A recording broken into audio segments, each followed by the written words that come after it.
Greetings to all Africans across the continent and the global African diaspora, wherever you are watching from around the world. Today is March 28th, 2026. Welcome back to United Africa Strategic Report, your trusted platform for in-depth analysis, fact-driven reporting, and a clear Pan-African perspective on the events shaping our shared future. I am your host, Fatoumata Traoré. Today we bring you a powerful and deeply significant development emerging from Mali, one that is rapidly drawing attention not only across Africa, but within global security circles. In the silence of the night near Gao, a hidden threat was uncovered before it could strike. Armed drones, already prepared, already programmed, and positioned for immediate launch. This is not just a military incident. This is a signal of a deeper transformation in how modern conflict is unfolding. What does it mean when war no longer announces itself? When danger comes without sound, without warning, without a visible enemy? In this report, we will break down what happened near Gao, examine the broader strategy behind Mali's ongoing operations, and explore what this moment could mean for the future of security across the Sahel. If you value clear analysis and a united African voice, we encourage you to subscribe, like, comment, and share this report. In the early hours near Gao, Malian forces intercepted what could have become a devastating attack before it ever began. Multiple kamikaze drones, already armed with explosives and positioned for launch, were discovered and neutralized on the ground before they could take flight. This is not just a tactical success. This is a moment where destruction was stopped before it became visible, before it could even enter the public record as an attack. What makes this especially significant is the nature of these systems. These were not conventional weapons. They required no pilot, no runway, no visible movement, only coordinates and intent. Once activated, they could have reached their targets within minutes. This raises an important question. If such systems can be deployed silently and remotely, how much time does any nation truly have to react? To understand the weight of that question, we must step back and examine what this event represents beyond Gao. Because this is not just about one intercepted attack. This is about the changing architecture of warfare itself. For decades, conflict in regions like the Sahel followed a recognizable pattern. Armed groups relied on mobility, terrain familiarity, and ambush tactics. Engagements were direct, visible, and often predictable in form, even if not in timing. But what we are now witnessing is a shift. This is not just a change in tactics. This is a transition from physical confrontation to remote execution. And that distinction matters, because when warfare becomes remote, distance no longer guarantees safety. The battlefield is no longer defined by geography. It becomes fluid, invisible, and potentially everywhere. So the real question is, how do you defend against an enemy that does not need to be present? To answer that, we must look at how these systems are being integrated. According to reports, the drones discovered near Gao were not isolated devices. They were part of a structured setup, launch positions prepared in advance, equipment arranged with intent, and clear signs of recent activity. This is not just improvisation. This is organization. And when organization appears, it signals something deeper. Because building a single device is one thing. Building a system capable of deploying multiple coordinated strikes is something else entirely. It requires knowledge, supply chains, and operational planning. This points to a broader pattern. Armed groups are no longer operating at a purely tactical level. They are evolving towards structured, network-based operations. And that leads us to a more difficult question. Where is this capability coming from?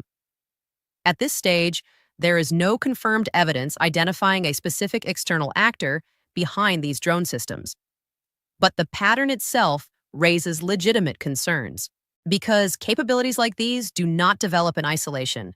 They emerge through networks of information, logistics, and sometimes influence. And this is where the situation becomes more complex, because once conflict becomes network-driven, it is no longer contained within borders. It expands, it connects, and it becomes significantly harder to control. But this is only one part of the story. What makes the events near Gao particularly significant is not just what was discovered, but how it was handled. Malian forces did not respond after an attack. They acted before it happened. This is not just defense, This is anticipation, and that shift represents a fundamental change in strategy. Traditionally, many military responses are reactive. They respond to incidents after they occur. But in environments where threats evolve rapidly, where a drone can be launched in minutes, reaction is no longer sufficient. Speed becomes decisive, timing becomes critical, and intelligence becomes the most valuable asset.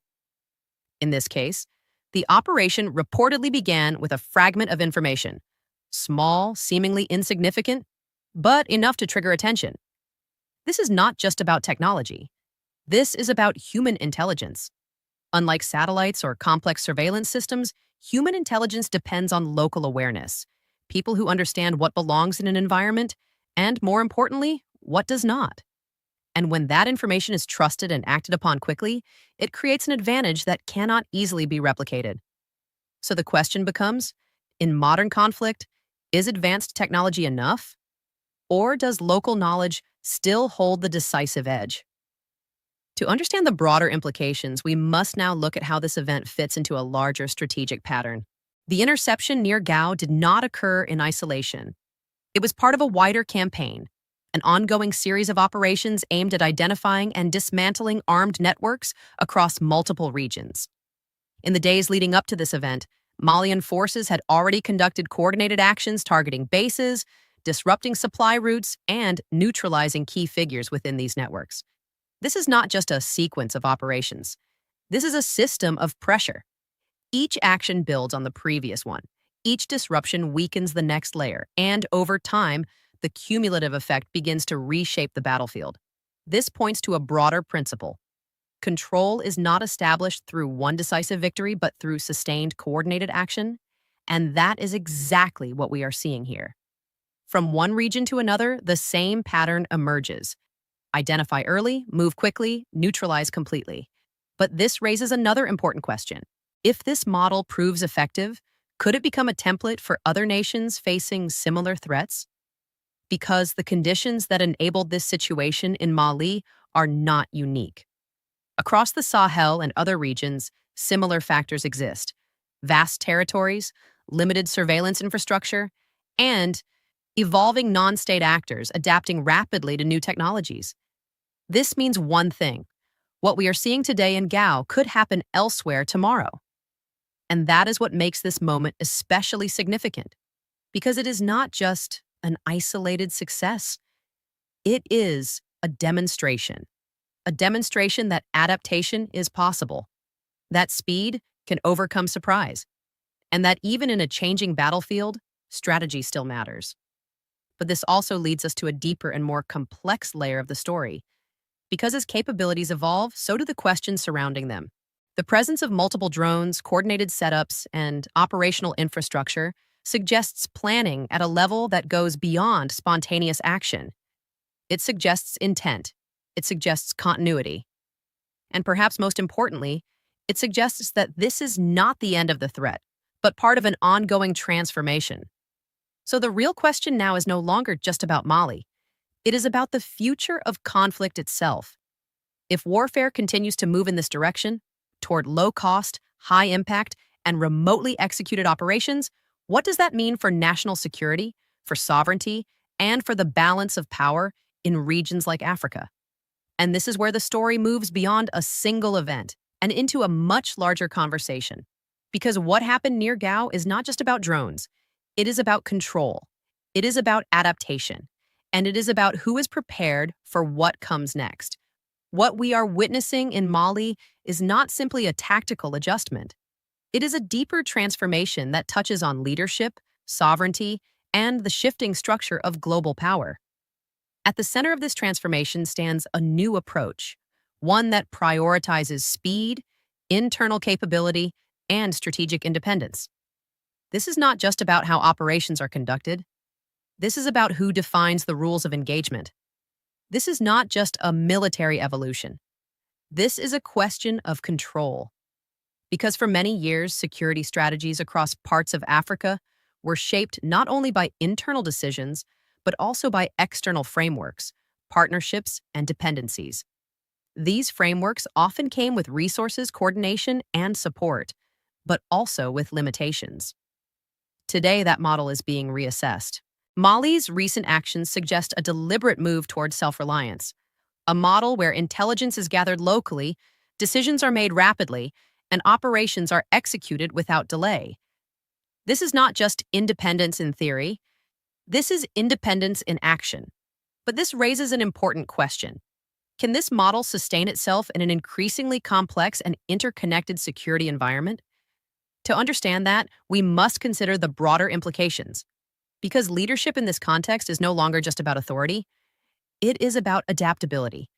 And adaptability depends on several key factors. First, the ability to process information quickly and accurately. In modern conflict, the difference between prevention and disaster can be measured in minutes. Delays are no longer operational inconveniences. They are strategic risks. Second, the strength of internal coordination. Intelligence, logistics, and field operations must function as a unified system. Any disconnect creates vulnerability. Third, and perhaps most critically, trust.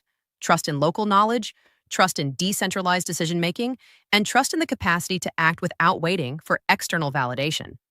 This depends on several key factors, because without these elements, anticipation becomes difficult. And without anticipation, control begins to weaken. But beyond leadership, there is another layer to consider. Unity. This is not just a national issue. This is a continental concern.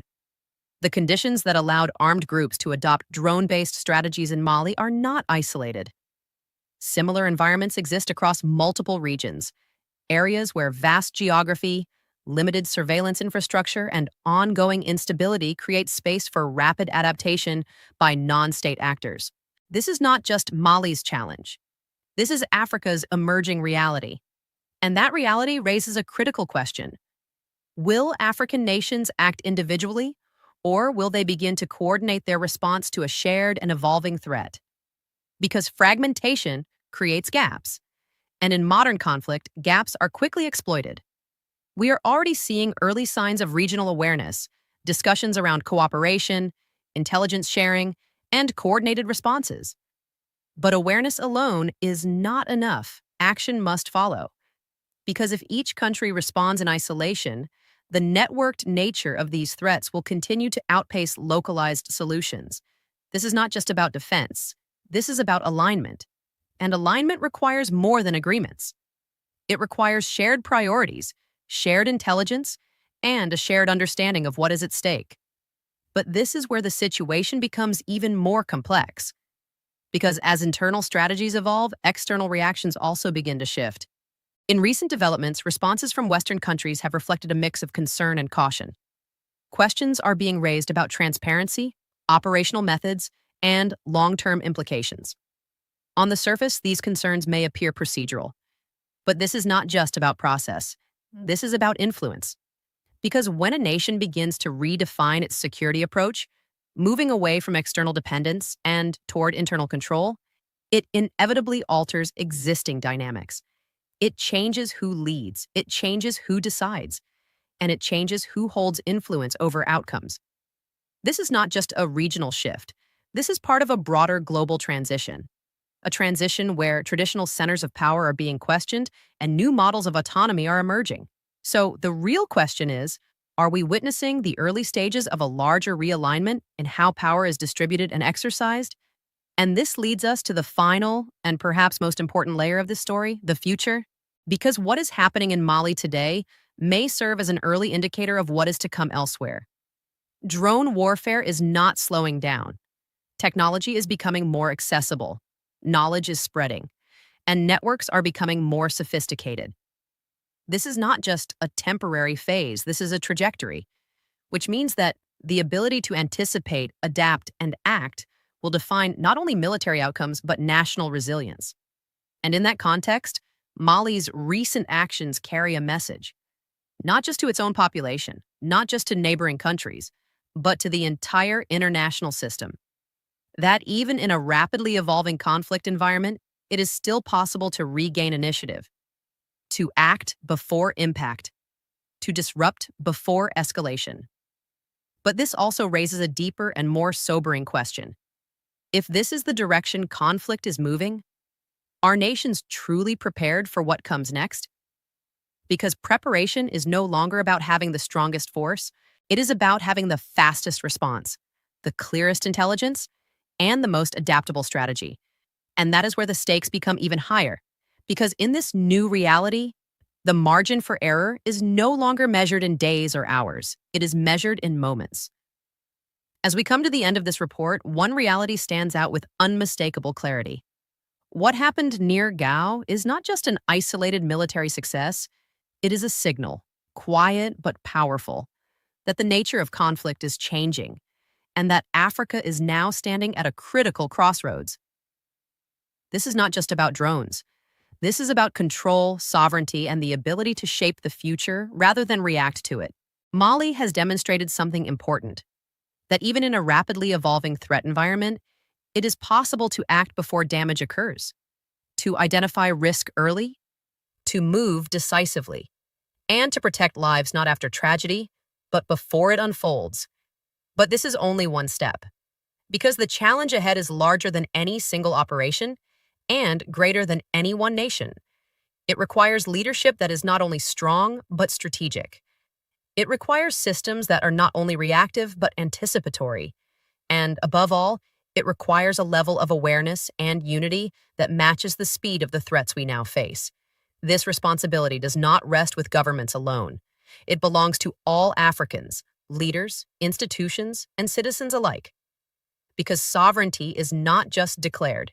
It is built, protected, and sustained through action, coordination, and shared purpose.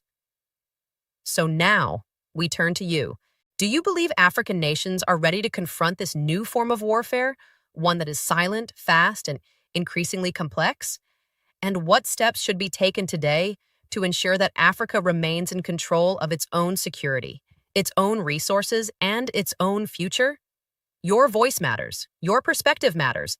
Share your thoughts in the comments below. Let this not be just a broadcast, but a conversation.